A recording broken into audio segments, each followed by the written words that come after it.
陳皮，我是跟住。你唔係跟住啊，你係五凍牛肉啊！五咩牛肉啊？跟他出去旅行，唔使四圍騰。今集帶我玩嘅就係丁丁， Hello，我咧係嚟自江門廣播電視台嘅節目主持人。我連節目主持人都請到嚟啊！咁今集你帶我玩咩啊？嗱，如果有一張車票俾到你，你願唔願意跟我行先？去邊先？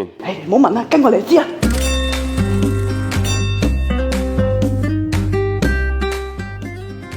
我都好少可係坐叮叮車去欣賞美景。節目組咧叫我登密特登啊，着中山裝。哦，係喎。佢話希望可以咧喺度咧影翻啲靚相，咁拍啲靚景。哦，到站咯喎！係咁玩完電車，我哋玩咩啊？如果俾張船飛你，你會唔會跟我走？又嚟？梗係。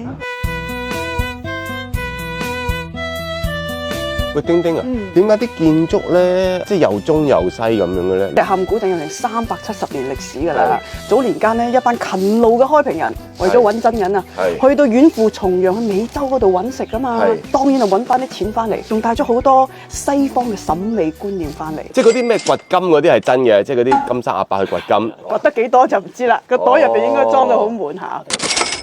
而家咧，我帶你去睇戲。係啱啦，我咩戲我都睇嘅。咁啊係啊，啱晒你啊！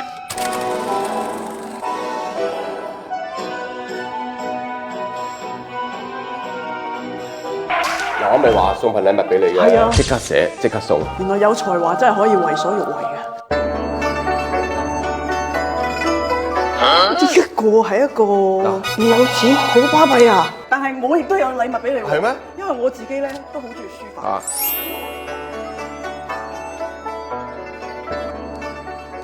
我啲筆鋒真係有料到，多謝你陪我玩咗一日，呢個送俾你嘅。我都好開心，多謝你可以同你一齊喺赤坎古鎮呢度玩咗一日。點到我嘅節目名係咩啊？跟他去旅行，唔使四圍行。喂，呢一度仲有鬼屋玩添啊！不過咧，因為鬼屋唔俾拍嘢，咁所以我入到去都冇用嘅，淨係聽到我嗌咯。咁我哋就係想睇呢啲嘢㗎，係啦。你驚就驚啦！我點會驚咧？你冇錢玩冇錢玩啦你！